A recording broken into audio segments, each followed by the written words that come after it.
continuation of the physics class.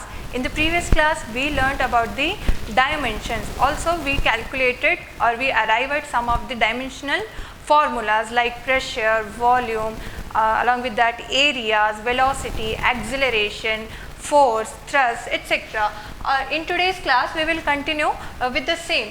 So dimensional analysis and its application. So ನಾವೇನು ಮಾಡಿದ್ವಲ್ಲ dimensions ಅನ್ನು ತಗೊಂಡು ಅದನ್ನು dimensional analysis ಅಂತ ಹೇಳ್ತೀವಿ. ಸೊ ಇವಾಗ ಡೈಮೆನ್ಷನಲ್ ಅನಾಲಿಸಿಸ್ ಯಾಕೆ ಬೇಕು, ಅದ್ರದ್ದು ಏನು ಅಪ್ಲಿಕೇಶನ್ ಇದೆ ಅಂತಂದರೆ checking the dimensional consistency of equation. So ಒಂದು ಸರ್ಟೆನ್ ಈಕ್ವೇಷನ್ ಇದೆ ಅಂದ್ಕೊಳ್ಳಿ, ಯಾವುದಾದ್ರೂ ಕನ್ಸಿಡರ್ ಮಾಡಿ ನೀವು ಕೈನೆಟಿಕ್ ಎನರ್ಜಿಗೆ ಒಂದು equation, kinetic energy is equals to half mv² ಅಂತಿದೆ. ಅಥವಾ ಲಾಸ್ ಆಫ್ ಮೋಷನಲ್ಲಿ ನೀವು ಕೆಲವೊಂದು ಈಕ್ವೇಷನ್ಸನ್ನು ಕಲ್ತಿದ್ದೀರಿ. ಅಂದರೆ ಫಾರ್ ಎಕ್ಸಾಂಪಲ್ ನ್ಯೂಟನ್ಸ್ ಅಥವಾ ಮೋಷನ್ಗೆ ಈಕ್ವೇಷನ್ ಇರೋದು ಯಾವುದು, ಡಿಸ್ಪ್ಲೇಸ್ಮೆಂಟಿಗೆ x is equals to ut plus half at², s is equals to ut plus half at² ಅಂತ ಹೇಳಿ. ಸೊ ಆ ಈಕ್ವೇಷನ್ ಡೈಮೆನ್ಷನಲಿ ಕರೆಕ್ಟ್ ಇದೆಯೋ ಅಥವಾ ಇಲ್ಲ ಅಂತ ಹೇಳಿ ನಾವು ಚೆಕ್ ಮಾಡಬಹುದು. Next is deducing the relation among the physical quantities.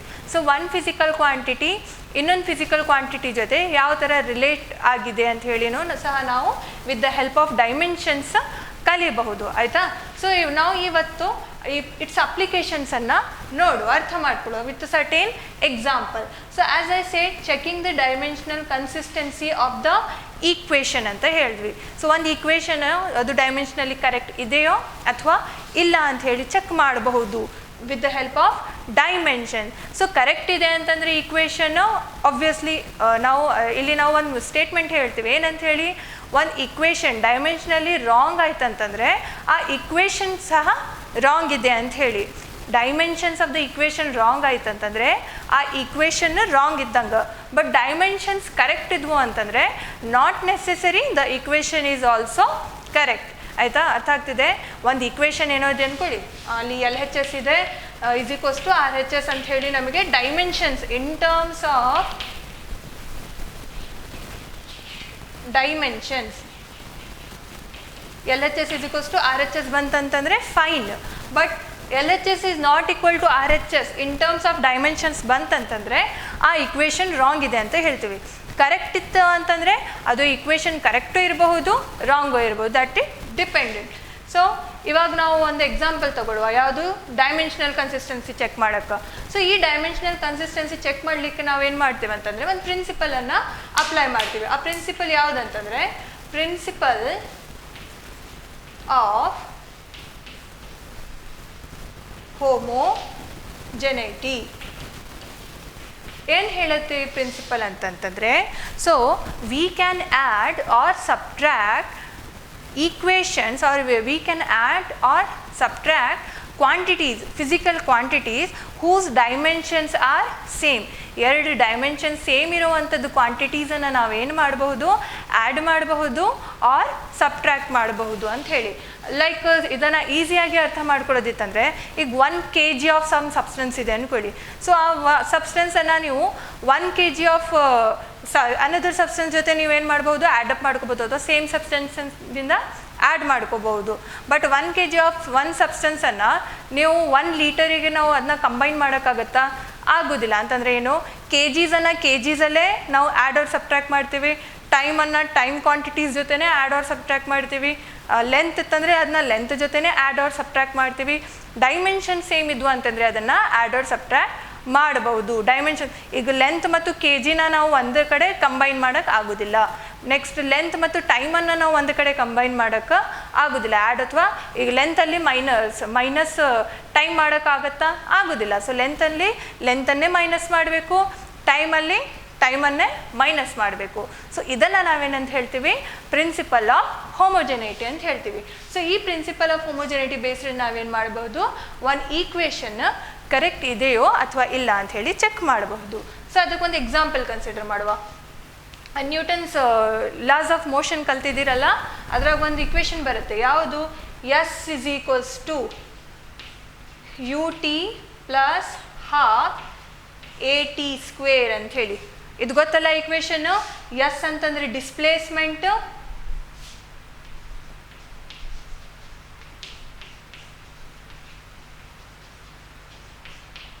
You ಅಂತಂದರೆ ಇನಿಷಿಯಲ್ ವೆಲಾಸಿಟಿ,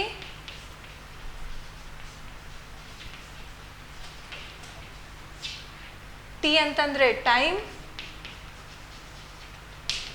ಎ ಅಂತಂದರೆ ಆಕ್ಸಲರೇಷನ್. ಆಯಿತಾ? ಸೊ ಈ ಈಕ್ವೇಷನ್ ಪ್ರಕಾರ ಎಸ್ ಏನಾಗಿದೆ, ಒಂದು ಡಿಸ್ಪ್ಲೇಸ್ಮೆಂಟ್ ಇದೆ. ಸೊ ಡಿಸ್ಪ್ಲೇಸ್ಮೆಂಟಿಗೆ ಡೈಮೆನ್ಷನ್ ಏನಂತ ಬರಿತೀವಿ? Displacement is nothing but it is measured in length. ಏನು ಡೈಮೆನ್ಷನ್ ಬರಿಬೋದು? m0 L T 0.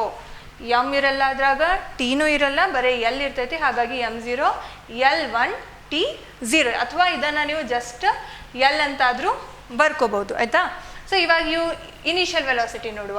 Initial velocity ಅಂತಂದರೆ ವೆಲಾಸಿಟಿ. ಸೊ ನಾವು ನಿನ್ನೆ ಕ್ಲಾಸಲ್ಲಿ ಹೇಳಿದೆ ನಾನು, initial velocity, change in velocity, ಯಾವುದು ಲೀನಿಯರ್ ವೆಲಾಸಿಟಿ, ಆ್ಯಾವ್ರೇಜ್ ವೆಲಾಸಿಟಿ, ಇವೆಲ್ಲ ಡೈಮೆನ್ಷನ್ಸ್ ಏನಾಗಿರುತ್ತೆ, ಇದಕ್ಕೆ ಸೇಮ್ ಇರುತ್ತೆ.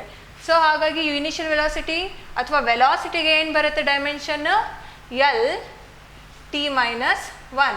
ಇದು ಹೆಂಗೆ ಬರುತ್ತೆ ಅಂತ ಹೇಳಿ ನಿನ್ನೆ ನಾವು ಕ್ಯಾಲ್ಕುಲೇಟ್ ಮಾಡಿದ್ದೀವಿ. Displacement divided by time. Time denominator ಎಲ್ಲಿರುತ್ತೆ ಅದನ್ನು ನ್ಯೂಮಿನೇಟರಿಗೆ ಕನ್ಸಿಡರ್ ಮಾಡಿದ್ವಿ ಅಂತಂದರೆ ಎಲ್ ಟಿ ಮೈನಸ್ 1 ಆಗುತ್ತೆ. ಟೈಮಿಗೆ ಡೈಮೆನ್ಷನ್ಸ್ ಏನು? T. Acceleration L T minus 2, ಯಾಕಂತಂದರೆ displacement or velocity divided by time. Velocity ಅಂತಂದರೆ L T minus 1 divided by time ಏನಾಗುತ್ತೆ, ಅದು ಎಲ್ ಟಿ ಮೈನಸ್ 2 ಆಗುತ್ತೆ. ಸೊ ಈ ಈಕ್ವೇಷನ್ ಡೈಮೆನ್ಷನಲ್ಲಿ ಕರೆಕ್ಟ್ ಇದೆಯೋ ಇಲ್ಲ ಅಂಥೇಳಿ ಇವಾಗ ನಾವು ಚೆಕ್ ಮಾಡಬೇಕಾಗಿರೋದು.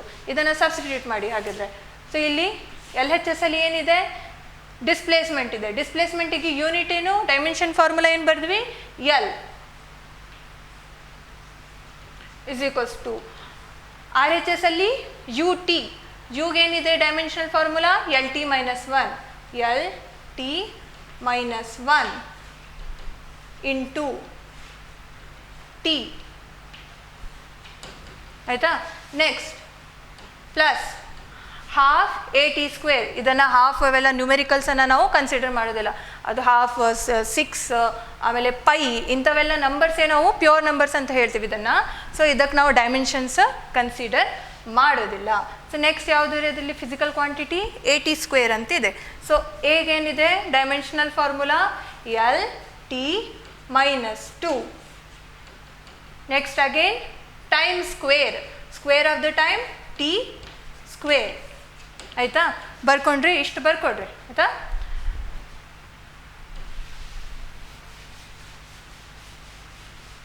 ಸೊ ಇವಾಗ ನೋಡಿ, L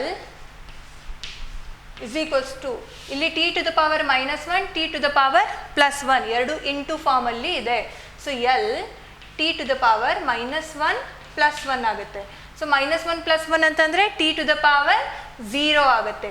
T to the power 0 ಅಂತಂದರೆ ಏನು? ಎನಿಥಿಂಗ್ ಟು ದ ಪವರ್ 0 1 ಅಂತಂದರೆ ಇದು ಓನ್ಲಿ ಎಲ್ ಅಷ್ಟೇ ಉಳಿತೈತೆ. ನೆಕ್ಸ್ಟ್ ಇಲ್ಲಿ ನೋಡ್ರಿ, L T to the power minus 2 ಇನ್ನೊಂದು ಟಿ ಸ್ಕ್ವೇರ್ ಇದೆ. So plus 2.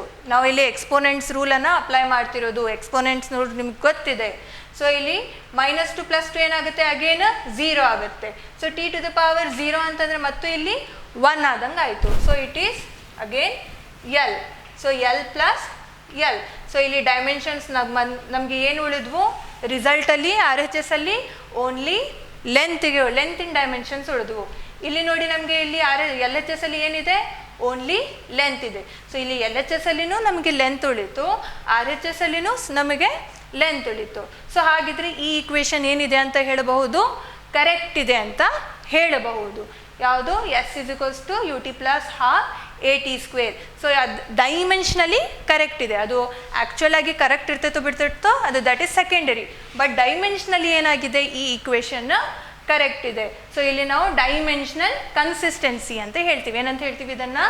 Dimensional consistency. ಒಂದು ಈಕ್ವೇಷನನ್ನು ಎಲ್ ಎಚ್ ಎಸ್ ಮತ್ತು ಆರ್ ಎಚ್ ಎಸ್ ಈಕ್ವೇಟ್ ಮಾಡಿದ್ವಿ ಅಂತಂದರೆ ಎಲ್ ಎಚ್ ಎಸ್ ಅಲ್ಲಿ ನಮ್ಗೆ ಏನು ಡೈಮೆನ್ಷನ್ಸ್ ಇರ್ತವೆ ಅಷ್ಟೇ ಡೈಮೆನ್ಷನ್ಸ್ ಆರ್ ಎಚ್ ಎಸ್ ಅಲ್ಲಿ ಉಳಿದ್ವು ಅಂತಂದರೆ ಡೈಮೆನ್ಷನಲ್ ಕನ್ಸಿಸ್ಟೆನ್ಸಿ ಇದೆ ಅಂತ ಹೇಳೋದು.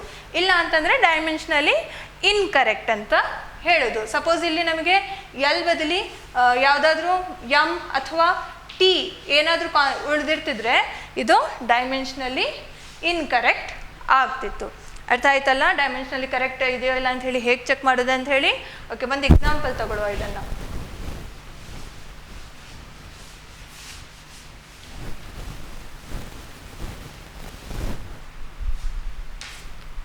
take the question.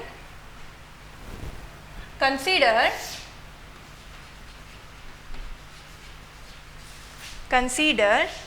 the equation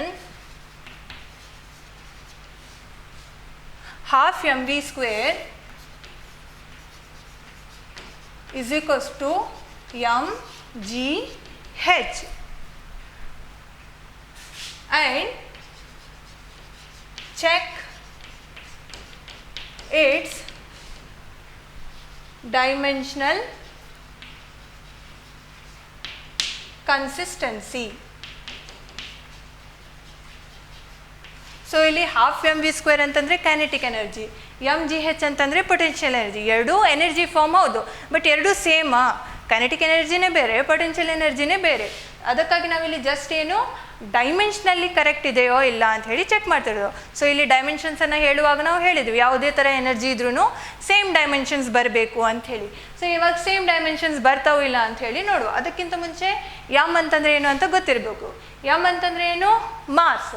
V ಅಂತಂದರೆ ವೆಲಾಸಿಟಿ. ಮಾಸಿಂದು ಡೈಮೆನ್ಷನ್ಸ್ ಗೊತ್ತು, ವೆಲಾಸಿಟಿದು ಡೈಮೆನ್ಷನ್ಸ್ ಗೊತ್ತು. ಇಲ್ಲಿ ಅಗೇನ್ ಎಮ್ ಅಂತಂದರೆ ಮಾಸ್, ಜಿ ಅಂತಂದರೆ acceleration due to gravity, H ಅಂತಂದರೆ ಹೈಟ್. ಸೊ ಇಲ್ಲಿ ನಿಮಗೆ ಫಿಸಿಕಲ್ ಕ್ವಾಂಟಿಟಿಗೆ ಯೂನಿಟ್ಸ್ ಗೊತ್ತಿರುತ್ತೆ, ಡೈಮೆನ್ಷನ್ ಈಸಿಲಿ ಬರೀಬಹುದು. ಸೇ ಫಾರ್ ಎಕ್ಸಾಂಪಲ್ ಮಾಸ್ ಅಂತಿದೆ, ಮಾಸಿಗೆ ಯೂನಿಟ್ ಏನು? K G. ಸೊ ಡೈಮೆನ್ಷನ್ ಏನು ಬರೀತೀರಿ? Capital M. ನೆಕ್ಸ್ಟ್ ವೆಲಾಸಿಟಿ, ವೆಲಾಸಿಟಿಗೆ ಯೂನಿಟ್ ಏನು? ಮೀಟರ್ ಪರ್ ಸೆಕೆಂಡ್ ಅಂತಂದರೆ ಡೈಮೆನ್ಷನ್ ಏನು ಬರೀತೀರಿ? ಮೀಟರ್ ಪರ್ ಸೆಕೆಂಡಿಗೆ ಎಲ್ ಟಿ ಮೈನಸ್ 1. ಮಾಸ್ ಮತ್ತು ಮೀಟರಿಗೆ ಕನ್ಫ್ಯೂಸ್ ಮಾಡ್ಕೋಬೇಡ್ರಿ, ಇಲ್ಲಿ ಯೂನಿಟ್ ಬರೆದಿರೋದು, ಇಲ್ಲಿ ಡೈಮೆನ್ಷನಲ್ ಫಾರ್ಮುಲಾ. ಅದೇ ಥರ acceleration due to gravity, acceleration due to gravity unit ಏನಿದೆ? Metre per second square. Normal ಆಕ್ಸಲರೇಷನ್ಗೆ ಏನು ಯೂನಿಟ್ ಇರುತ್ತೆ? ಆಕ್ಸಲರೇಷನ್ ಡ್ಯೂ ಟು ಗ್ರಾವಿಟಿಗೂ ಸೇಮ್ ಯೂನಿಟ್ ಇರುತ್ತೆ. ಅಂತಂದರೆ ಇದ್ರದ್ದು ಡೈಮೆನ್ಷನ್ ಫಾರ್ಮುಲಾ ಏನಾಗುತ್ತೆ? L T minus 2. ನೆಕ್ಸ್ಟ್ ಏನಿದೆ? ಹೆಚ್. ಹೆಚ್ ಅಂತಂದರೆ height. Height is measured in terms of length. So L is measured in terms of metre. Dimensional formula ಏನಾಗುತ್ತೆ? ಅದಕ್ಕೆ L ಆಗುತ್ತೆ. ಇವಾಗ ವ್ಯಾಲ್ಯೂಸ್ ಸಬ್ಸ್ಟಿಟ್ಯೂಟ್ ಮಾಡಿ. Half M V square, just ನಾವು physical quantities ಏನದಾವಲ್ಲ ಅಲ್ಲಷ್ಟೇ ವ್ಯಾಲ್ಯೂಸನ್ನು ಸಬ್ಸ್ಟಿಟ್ಯೂಟ್ ಮಾಡಿ ನೋಡುವ. ಸೊ ಎಮ್ ಅಂತಂದರೆ ಏನು? ಈಗ mass. So M V square, V ಅಲ್ಲಿ ಎಷ್ಟಿದೆ? L T minus 1, L T minus 1 whole square half M V square. ಬೇಕಾದರೆ ಹಾಫ್ ಬರೀತೆ ನೋಡಿ, ಇದು ಬೇಕಾಗಿಲ್ಲ ನಮಗೆ, ಜಸ್ಟ್ ಡೈಮೆನ್ಷನ್ಸ್ ಅಷ್ಟೇ ಬೇಕಾಗಿರೋದು. Next M G H. M G ಅಂತಂದರೆ ಎಲ್ ಟಿ ಮೈನಸ್ 2, ಹೆಚ್ ಅಂತಂದರೆ ಲೆಂತ್. ಎಮ್ ಇದು ಎಷ್ಟಾಗುತ್ತೆ? ಸ್ಕ್ವೇರ್ ಮಾಡಿದ್ದೀವಿ, L square T minus 2, -1 × 2 -2. So M L square T minus 2. ಇಲ್ಲಿ M L into L, L square T minus 2. M L square T minus 2. Same ಬಂತಲ್ಲ answer. So but kinetic energy ಬೇರೆ, potential energy ಬೇರೆ, but dimensionally both are same. So dimensions ಏನಾಯಿತು? ಎರಡದ್ದು same ಇದೆ. So ಹೀಗಾಗಿ ನಾವೇನು first ಏನು form ಇತ್ತಲ್ಲ ಅದನ್ನು ಪ್ರೂವ್ ಮಾಡಿದ್ವಿ. ಅರ್ಥ ಆಯ್ತಲ್ಲ? ಸೊ ಈಗ ಸೆಕೆಂಡ್ ಒನ್ ನೋಡುವ. Deducing the relation among physical quantities. Physical quantities ನಡುವೆ ರಿಲೇಷನನ್ನು ಯಾವ ಥರ ಫೈಂಡ್ ಔಟ್ ಮಾಡಬಹುದು ಅಂತಂದರೆ ಫಾರ್ಮುಲಾಸನ್ನು ಯಾವ ಥರ ಡಿರೈವ್ ಮಾಡಬಹುದು ಅಂತ ಹೇಳಿ, ಆಯಿತಾ? ಸೊ ಎಲ್ಲದಕ್ಕೂ ಅಲ್ಲ, ಬಟ್ ಸರ್ಟೇನ್ ಫಾರ್ಮುಲಾಸನ್ನು ನಾವು ವಿತ್ ದಿಸ್ ಮೆಥಡ್ ಡಿರೈವ್ ಮಾಡ್ಬೋದು ಅಥವಾ ಅರೈವ್ ಮಾಡಬಹುದು. ನೋಡುವ, ಒಂದು ಕ್ವಶನ್ ಇದೆ ನೋಡಿ ಅದಕ್ಕೆ related.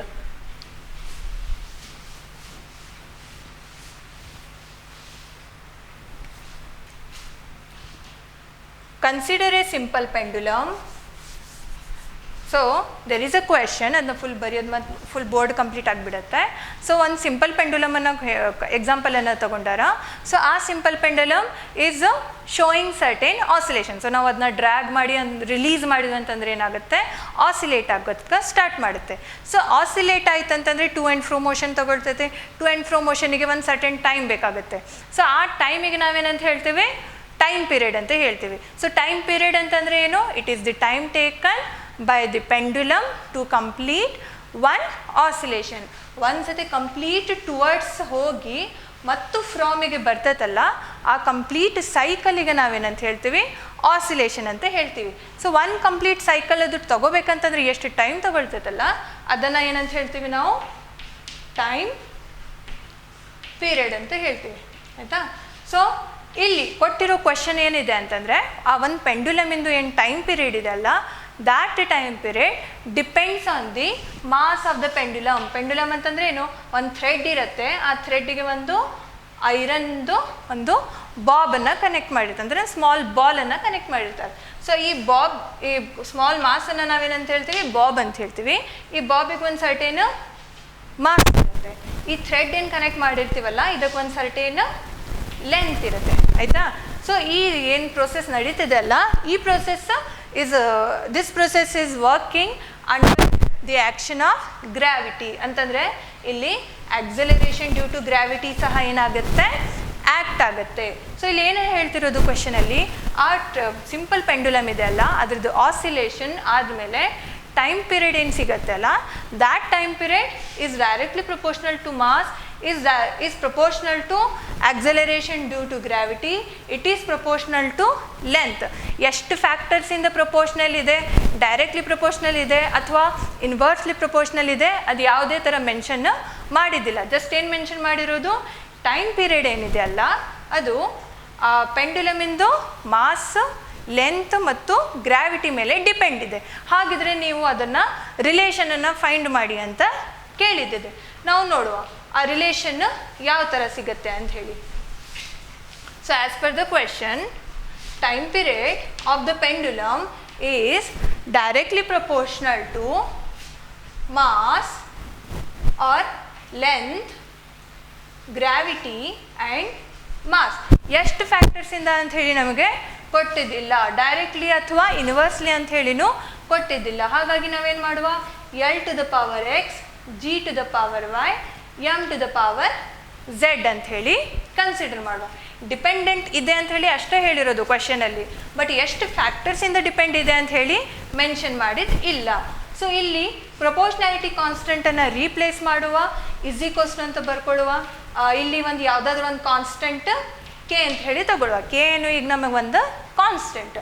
So T is equals to K into L to the power X, G to the power Y, M to the power Z. ಆಯಿತಾ. ಸೊ ಇವಾಗ ಎಕ್ಸ್ ವೈ ಝೆಡ್ ಏನಿದೆ ಅಂತ ನಾವು ಫೈಂಡ್ ಮಾಡಿದ್ವಿ ಅಂತಂದರೆ ನಮಗೊಂದು ಫಾರ್ಮುಲಾ ಸಿಗುತ್ತೆ. ಇಲ್ಲಿ ನೋಡಿ, ಇವಾಗ ಯಾವ ಥರ ಫೈಂಡ್ ಔಟ್ ಮಾಡೋದು, ಅಗೇನ್ ಫಸ್ಟ್ ಪ್ರೊಸೆಸ್ ಡೈಮೆನ್ಷನ್ಸನ್ನು ಯೂಸ್ ಮಾಡಿಕೊಂಡು ಇದ್ರದ್ದು ಡೈಮೆನ್ಷನ್ಸನ್ನು ಫೈಂಡ್ ಔಟ್ ಮಾಡ್ಕೋಬೇಕು, ಇದ್ರದ್ದು ಡೈಮೆನ್ಷನ್ಸನ್ನು ಫೈಂಡ್ ಮಾಡಬೇಕು, ಇದ್ರದ್ದು ಡೈಮೆನ್ಷನ್ಸನ್ನು ಫೈಂಡ್ ಮಾಡಬೇಕು, ಅಗೇನ್ ಇದ್ರದ್ದು ಡೈಮೆನ್ಷನ್ಸನ್ನು ಫೈಂಡ್ ಮಾಡಬೇಕು. ಎರಡು ಡೈಮೆನ್ಷನ್ಸನ್ನು ಏನು ಮಾಡಬೇಕು, ಈಕ್ವೇಟ್ ಮಾಡಬೇಕು. ಮ್ಯಾಥ್ಸಲ್ಲಿ ಮಾಡ್ತಿರಲ್ಲ, ಈಕ್ವೇಷನನ್ನು ಎರಡು ಕಡೆ ಈಕ್ವೇಟ್ ಮಾಡಿ ಬರೀತಿರಲ್ಲ answers, values of unknown quantities, ಆ ಮೆಥಡನ್ನು ಯೂಸ್ ಮಾಡೋದು. ಸೊ ನೋಡುವ, ಈಗ time period. So time ಪೀರಿಯಡಿಗೆ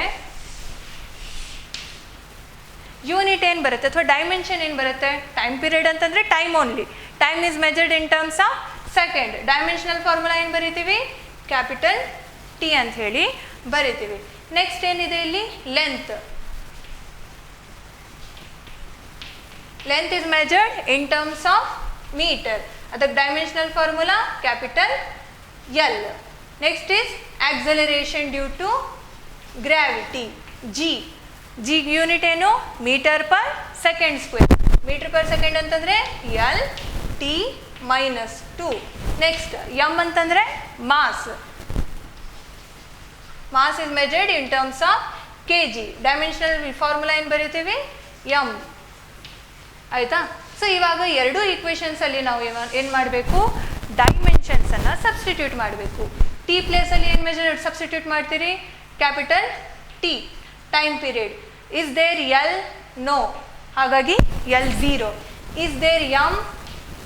no. M 0. We have only time period. T to the power 1 is equals to k constant. Next L to the power x. L ಅಂತಂದ್ರೆ ಏನು? Capital L ಅಂತ consider ಮಾಡಿವಿ. Dimension to the power x. G to the power LT minus 2. So G ಬದಲಿ ಏನು ಬರೀಬೇಕು? LT minus 2 to the power y. Next m to the power z. m ಅಂತಂದ್ರೆ directly mass we can take to the power z. The rest thing is ಇದನ್ನ simplification ಮಾಡ್ಕೊತ ಹೋಗೋದು. So L0 m0 t to the power 1 k into L to the power x. ಇಲ್ಲಿ bracket open ಮಾಡಿ L to the power y t to the power minus 2y m to the power z. ಆಯಿತಾ? So ಇಲ್ಲಿ L 2 times ಬಂದಿದೆ, ಹಾಗಾಗಿ ಅದನ್ನು exponents base same ಇದೆ, ಪವರ್ಸನ್ನು combine ಮಾಡ್ಬೋದು. L to the power x plus y m to the power z t to the power minus 2y. Just rearrange ಮಾಡಿದ್ದೇನೆ ಈ ಪ್ಯಾಟರ್ನಲ್ಲಿ. L to the power 0 m to the power 0 t to the power 1. ಇವಾಗ ಏನು ಮಾಡಬೇಕು? L to the power 0 L to the power x plus y. So ಇಲ್ಲಿ ಡೈಮೆನ್ಷನ್ಸನ್ನು ಏನು ಮಾಡಬೇಕು? Equate ಮಾಡಬೇಕು. First ಈ ಲೆಂತಿಂದ ಡೈಮೆನ್ಷನ್ಸನ್ನು ನೋಡಿ. ಲೆಂತಿಂದ ಡೈಮೆನ್ಷನ್ಸ್ ಕಂಪೇರ್ ಮಾಡಿದರೆ 0 is equals to x plus y, which implies x is equals to minus y. Next mass in ಡೈಮೆನ್ಷನ್ನ equate ಮಾಡಿದರೆ 0 is equals to, ಇಲ್ಲಿ ನೋಡಿ ಮಾಸಿಕ್ ಡೈಮೆನ್ಷನ್ ಏನಿದೆ? z, which implies z is equals to 0. Next is time. ಇಲ್ಲಿ 1 is equals to ಎಷ್ಟಿದೆ? minus 2y, which implies y is equals to minus 1/2. y value ಎಷ್ಟು ಬಂತು? minus 1/2 ಬಂತು. if y is equals to minus 1/2, x ಏನಾಗುತ್ತೆ? x ಏನಾಗುತ್ತೆ ಹೇಳಿ? x will be equal to minus of minus 1/2, which is equals to 1/2. So ನಮಗೀಗ x value ಸಿಕ್ತು, y value ಸಿಕ್ತು, z value ಸಿಕ್ತು. ಸೊ ನಾವೇನು ಇಕ್ವೇಶನ್ ಕನ್ಸಿಡರ್ ಮಾಡಿದ್ವಿ? t is equals to k L to the power x g to the power y m to the power z. ಅದ್ರಾಗ substitute ಮಾಡಬೇಕೀಗ. Substitute ಮಾಡಿದ್ರೆ ಏನು ಸಿಗುತ್ತೆ ನೋಡಿ? t is equals to k into L to the power x. x ಎಷ್ಟಿದೆ? Half.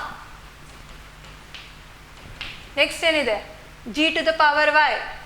g to the power y. y ಎಷ್ಟಿದೆ? minus 1/2. Next m to the power z. m to the power z. z ಎಷ್ಟಿದೆ? 0 ಇದೆ. So anything to the power 0 1 ಅಂತಂದರೆ ಅದು cancel ಆಗುತ್ತೆ. t is equals to k into L to the power 1/2. g to the power minus 1/2 ಇದೆ, ಅದನ್ನು ಡಿನಾಮಿನೇಟರಿಗೆ ತಗೊಳ್ತೀನಿ. g to the power plus 1/2 ಆಗುತ್ತೆ. ನ್ಯೂಮರೇಟರಲ್ಲಿ ಇದ್ದಿದ್ದು ಡಿನಾಮಿನೇಟರಿಗೆ ತಗೊಂಡೆ, ಹಾಗಾಗಿ ಮೈನಸ್ ಇದ್ದಿದ್ದೇನಾಯ್ತದು? ಪ್ಲಸ್ ಆಯಿತು. m to the power 0 ಇತ್ತು, ಅದು 1 ಆಯಿತು. So t is equals to ಈ ಎರಡು ಪವರ್ಸನ್ನು ನಾನು combine ಮಾಡಬಹುದಲ್ಲ? L to the power 1/2 g to the power 1/2 ನ ಏನಂತ ಬರ್ಕೋಬಹುದು? k into L divided by g whole to the power 1/2 ಅಂತ ಬರ್ಕೋಬಹುದು. ಬಟ್ 1/2 ಏನಾಗುತ್ತೆ? ಸ್ಕ್ವೇರ್ ರೂಟ್ ಆಗುತ್ತೆ. So t is equals to k into square root of L by g. ಅರ್ಥ ಆಗ್ತಿದೆ ಅಲ್ಲ? t is equals to k into square root of L divided by g. So this is the formula for time period. So numerical calculations ಮಾಡುವಾಗ ಇಲ್ಲಿ ನಾವು k ಬದಲಿ ಏನು ಬರ್ಕೊಳ್ತೀವಿ?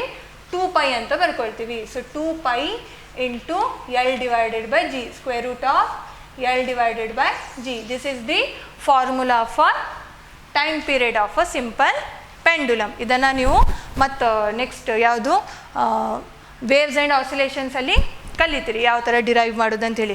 Just ನಾವು ಏನು ಒಂದು ಮೆಥಡನ್ನು ತೋರಿಸಿದ್ದು, ಆ ಮೆಥಡಿಂದ ನಮ್ಗೆ ಏನು ಗೊತ್ತಾಯಿತು, ನಾವು ಒಂದು ಫಾರ್ಮುಲಾನ ಡೆಡ್ಯೂಸ್ ಮಾಡಬಹುದು, ಡಿರೈವ್ ಮಾಡಬಹುದು with the help of dimensions ಹೇಳಿ ಗೊತ್ತಾಯಿತು. ಅದು ಗೊತ್ತಾಯ್ತಲ್ಲ, ಡೈಮೆನ್ಷನ್ನ ಯೂಸ್ ಮಾಡಿಕೊಂಡು ಒಂದು ಡೆರಿವೇಷನ್ ಮಾಡ್ಬೋದು ಅಥವಾ ಒಂದು ಫಾರ್ಮುಲಾನ ಡಿರೈವ್ ಮಾಡ್ಬೋದು ಅಂಥೇಳಿ ನಮಗೆ ಗೊತ್ತಾಯಿತು. ಸೊ ಅಪ್ಲಿಕೇಶನ್ಸ್ ಏನು, ಡೈಮೆನ್ಷನಲ್ ಫಾರ್ಮುಲಾಸ್ ಬರೆಯೋದು, ಒಂದು ಈಕ್ವೇಷನ್ ಸರಿ ಇದೆಯೋ ಅಥವಾ ತಪ್ಪಿದೆಯೋ ಅಂಥೇಳಿ ಚೆಕ್ ಮಾಡ್ಕೊಳ್ಳೋದು, ಮತ್ತು ಒಂದು ಈಕ್ವೇಷನನ್ನು ಅಥವಾ ಒಂದು ಫಾರ್ಮುಲಾನ ಡೆಡ್ಯೂಸ್ ಮಾಡೋದು ಅಥವಾ ಒಂದು ಫಿಸಿಕಲ್ ಎಕ್ಸ್ಪ್ರೆಷನನ್ನು ಏನು ಮಾಡೋದು, ಡೆಡ್ಯೂಸ್ ಮಾಡೋದು ಅಂತ ಹೇಳಿ ಗೊತ್ತಾಯಿತು. ಅರ್ಥ ಆಯ್ತಲ್ಲ. So this is about this chapter. So in this chapter ಯಾವುದೇ ನಮ್ಗೆ ಇಲ್ಲಿಗೆ units and measurement along with the dimensions ಏನಾಯಿತು, ಕಂಪ್ಲೀಟ್ ಆಯಿತು. ಸೊ ಇಲ್ಲಿ ಇರೋವಂಥದ್ದು ಕಾನ್ಸೆಪ್ಟ್ಸ್, ಇದಕ್ಕೆ ವೇಟೇಜ್ ಇರೋದು ಬರೀ 3 to 4 ಮಾರ್ಕ್ಸಿಂದು. ಬಟ್ ಕಾನ್ಸೆಪ್ಟ್ಸ್ ಏನದಾವು ತುಂಬ ಡೆಪ್ತಲ್ಲಿ ಇರ್ದಾವು. ಯಾವ ಕಾನ್ಸೆಪ್ಟನ್ನು ಸ್ಕಿಪ್ ಮಾಡೋಕ್ಕೆ ಹೋಗಬೇಡ್ರಿ, ಯಾಕಂದರೆ ಮತ್ತದು ನಿಮ್ಮ ನೆಕ್ಸ್ಟ್ ಚಾಪ್ಟರ್ಸಲ್ಲಿ ಯೂಸ್ ಆಗುತ್ತೆ. I hope you have followed this chapter. So ಇದನ್ನ ಕರೆಕ್ಟಾಗಿ ಅರ್ಥ ಆಗೋವರೆಗೂ ನೆಕ್ಸ್ಟ್ ಚಾಪ್ಟರ್ಗೆ ನೀವು ಮತ್ತೆ ಜಂಪ್ ಮಾಡೋಕ್ಕೆ ಹೋಗಬೇಡ್ರಿ. ಫುಲ್ ಪ್ರಾಕ್ಟೀಸ್ ಮಾಡಿ, ಡೌಟ್ಸ್ ಇತ್ತಂದರೆ you can ask and clarify. We will meet in the next session with the next chapter. Thank you.